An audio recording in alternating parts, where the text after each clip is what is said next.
Why make a budget? While it may sound complicated, it can be fairly simple. Budgeting allows you to make better use of your financial resources, which makes it easier to reach your goals. So, how do you get started? First things first, you need to form a plan. It helps to look at all your income sources at once: take-home pay from your job, other working family members, investment income that you use for expenses, and so on. Next, organize your expenses. Lots of people start by separating essential things like food and utilities from extras like entertainment and travel. This makes it easier to see where you spend more money than you intend each month. It might be helpful to chart expenses for 30 days to get a clearer picture of where your money goes. Think beyond day-to-day expenses too. Many bills like car insurance don't come every month for most people. And what do you need to save for in the long term? A new car? A house? Appliances? Build savings for these big-ticket items into your budget early. In the end, it all comes down to what's manageable. If you build a complex system but aren't detail-oriented, you'll never follow it. Come up with something that will help you save and spend more responsibly. Start with small goals, and don't forget to include room in the budget for fun. Once you've figured out your budget, the next step is to make it easy to follow. Following a budget is all about forming good habits. One good habit to get into is to pay yourself first. What does that mean? Basically, put money into your savings account first before making any purchases, instead of saving whatever's left at the end of the month. Another idea is to set up automatic payments at your bank. Look for helpful tools too. Learn how to keep a general ledger. Ask your family members for examples of their budgets. There are lots of tools on the internet or your mobile phone that make it easier to record purchases. There are even sample budgets available online. The point of it all is to make your budget easy to manage. If it's easy to manage, you're more likely to follow it and form good spending habits. So, be flexible. It takes constant adjustment to budget successfully. If you find you're always under budget in one category, it could be a good place to squeeze out some additional savings. Also, our lives are always changing, so it's important to revisit and adjust your budget frequently. Whether you're welcoming a new member to your family, changing jobs, or facing a new health challenge, use these moments of change as an opportunity to get smarter about spending and saving. For more information about this topic, please contact your Nationwide representative. Neither Nationwide nor any of its representatives give legal or tax advice. Information provided by retirement specialists is for educational purposes only and is not intended as investment advice.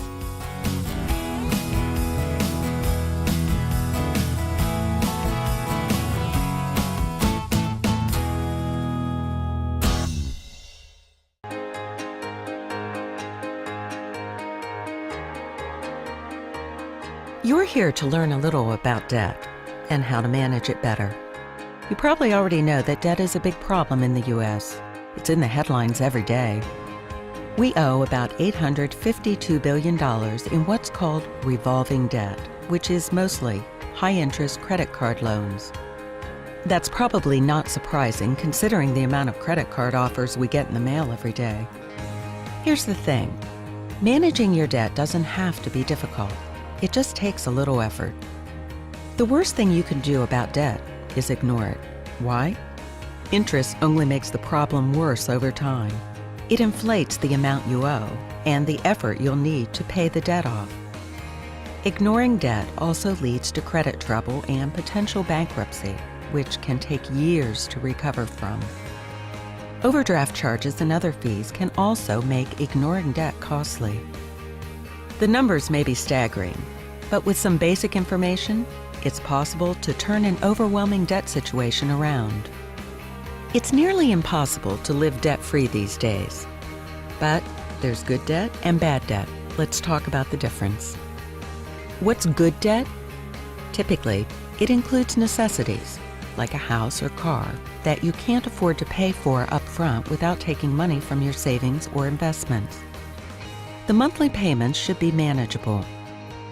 Many say that your monthly long-term debt payments shouldn't exceed 1/3 of your gross income. That's how much you make each month before deductions like taxes and insurance premiums are taken out. Bad debt typically includes unnecessary spending, things like vacations, a TV, or clothes. Credit card debt is usually considered bad because of the high interest rates typically paid. According to Forbes, the average American household has more than $14,500 in credit card debt. Paying off the minimum is important. This chart shows how quickly you'll pay off a $2,000 debt with an 18% interest rate based on paying $35 a month versus $29.70 a month. By paying $35 monthly, it will take you 2/3 less time and cost almost 5 times less to pay off your debt. Before figuring out what to do about debt, it's important to have a clear idea of your situation. That means it's time to get organized. Dig through your bills and read the fine print to find things like interest rates and minimum monthly payments. It's a good idea to read through the terms of each loan. That will help you understand your interest rate and late payment fees. Sometimes you'll learn that your rate will go up simply by being late on payments or by having lots of other debt. Record everything in one place and add it all up to get a better idea of your situation. You know what you owe. Now what? Take action. It's important to pay at least the minimum on each account on time. Why? Because you're avoiding penalties and negative marks on your credit report. But what are some good ideas beyond that? It depends on your specific situation and your personality. Here are some strategies you could consider. Pay off the account with the highest interest rate. That way, your overall debt grows less quickly over time. Zero in on your smallest debt and pay it fast. Scoring a quick victory can give you momentum. Pay the biggest debt. Depending on the amount and source of your debts, this may be more effective than paying off high-interest debts first. Did you get a big tax refund? You can change your withholding and use the extra money you had been giving to Uncle Sam each month to pay down debt. Consider rolling over your credit cards to a lower interest rate. It will slow the growth of your debt. Call creditors and ask for a reduced interest rate.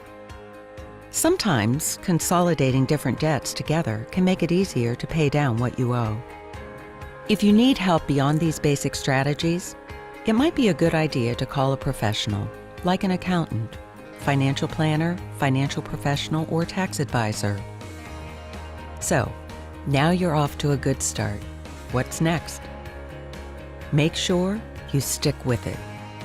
Making payments each month is good, but it's important to track your progress.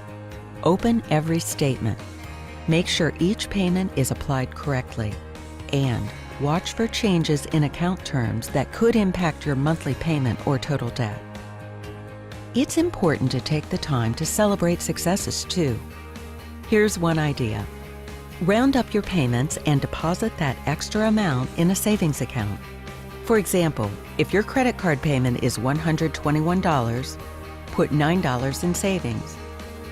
Use what you've saved for something fun to reward yourself once a debt is paid off or after a year of following your payment plan. The big picture here? Forming good habits. It's about being diligent. As you pay off debts, hopefully you'll have more assets at your disposal. While it will be tempting to spend the newfound money, it might be better to use it to pay off debts more quickly, especially if they have a high interest rate. Expecting a tax refund? Maybe a bonus this year? Those are also great opportunities to pay down debt. If you make it a priority to reduce your debt, over time you'll form good habits that will keep you on the right track. And lowering debt can free up money for longer-term savings like retirement or even college. For more information about this topic, please contact your Nationwide representative. Neither Nationwide nor any of its representatives give legal or tax advice. Information provided by retirement specialists is for educational purposes only and is not intended as investment advice.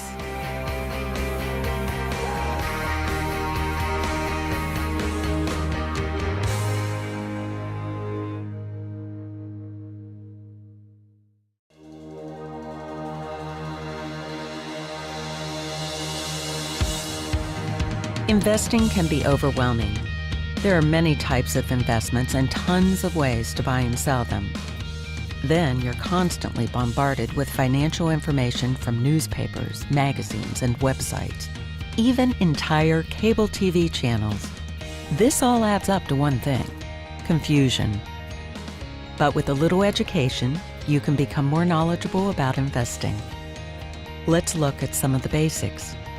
Stocks are shares or partial ownership of a company. So if you buy stocks, you essentially become a proportionate owner of that company. Stock prices are driven by demand, or what people are willing to pay per share. When a company's stock declines, so do your shares. A bond is like an IOU given by the government or a corporation. When you buy bonds, you are essentially loaning money to that entity. You are paid back the money you loaned over time with interest. While bonds tend to be less risky than stocks, on occasion a bond issuer may default. A mutual fund is simply a collection of stocks and/or bonds. People often use a few common instruments to buy and sell these investments. You probably know about employer-sponsored retirement programs like the 457 plan. They're a type of instrument that many public entities use as retirement accounts. Individual retirement accounts, or IRAs, are similar to 457 plans, but you usually invest in them on your own, not through your employer. Annuities use an insurance contract as an instrument for investments. These are just the basics. There are many more investment options.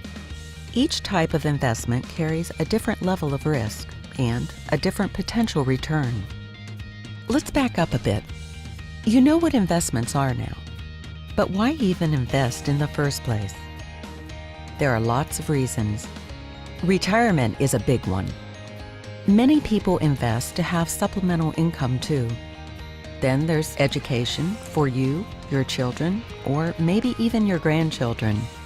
Many times it's for long-term financial goals and income planning. Take a moment to consider all of your goals, then decide how, when, and where to invest. From all the types of investments we've discussed, some will be a better fit than others, depending on your objectives. Keep these goals handy. They'll be helpful anytime you make an investment decision. Do you want to get started soon? The most convenient place to begin investing is often at work. There are lots of investing options within a 457 plan, and enrolling is usually easy. You can even invest every month automatically by using payroll deductions to contribute to your account. Another benefit is that some employers will match your investment up to a certain amount. While a 457 plan is one opportunity to invest, there are many more. So, when is a good time to invest? Early and often. Why? Think about this example. Investing $100 per pay, biweekly, starting at age 35, with an 8% annualized return on average, could add up to over $300,000 at age 65 after taxes. Starting at 25 could raise that amount to more than $700,000. This calculation is illustrating the principle of time and compounds. It is based on 26 pays per year and uses an 8% annualized yield. It's hypothetical and not intended to serve as a projection of the investment results of any specific investment. If fees, taxes, and expenses were reflected, the return would have been less. Start just 10 years earlier, and it's possible for the investment to be worth almost twice the amount. That's time and compounding interest. Be diligent about investing consistently.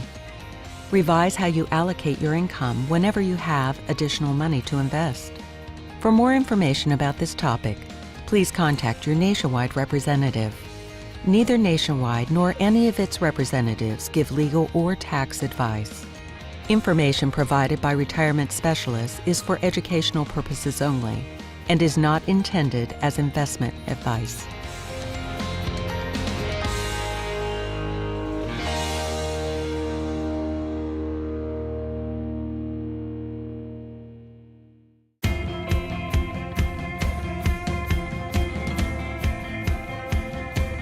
We all know that college doesn't come cheap.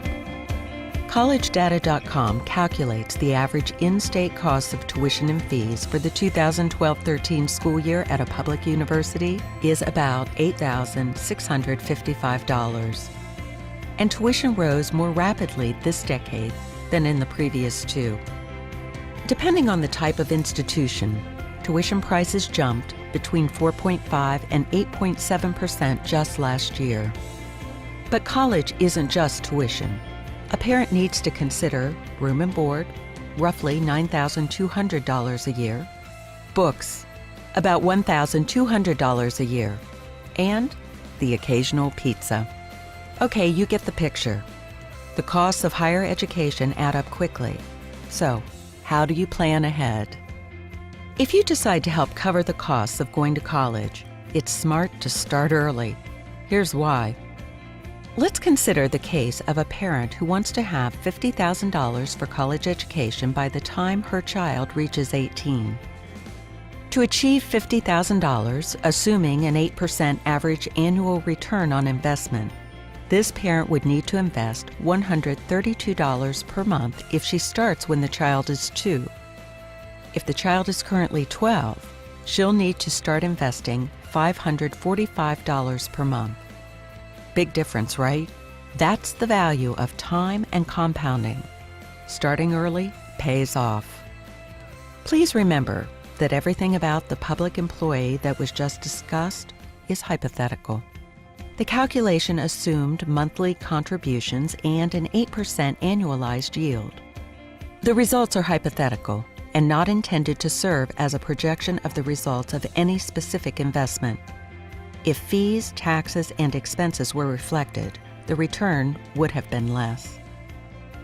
There are several options when it comes to college savings. The terms vary from state to state, and some states may not offer a given option. Let's start with 529 plans. These are investment plans that allow you to save for education spending while avoiding some taxes. 529 plans typically allow high contribution amounts made after taxes are taken from your pay. But earnings in the account aren't taxed unless they are used for something other than education. Anyone can open a 529 plan account for anyone else, and anyone can contribute to the plan. Also, the account can be transferred to another beneficiary as long as they are a qualifying family member.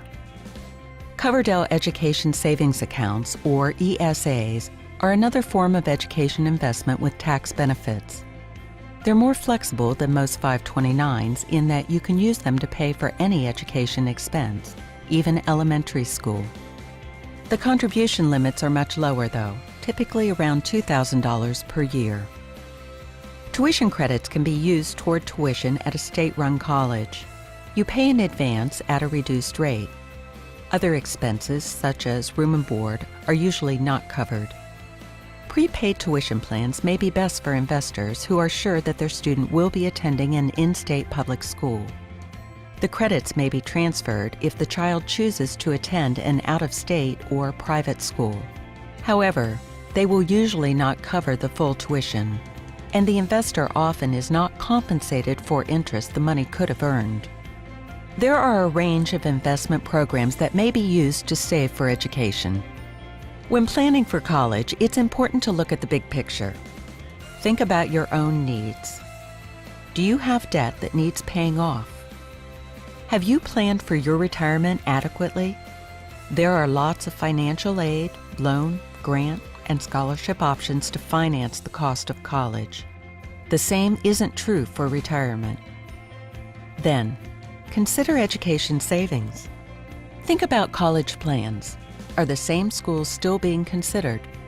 And more importantly, is tuition still what you expected? What types of scholarships are available? How much financial aid do you qualify for?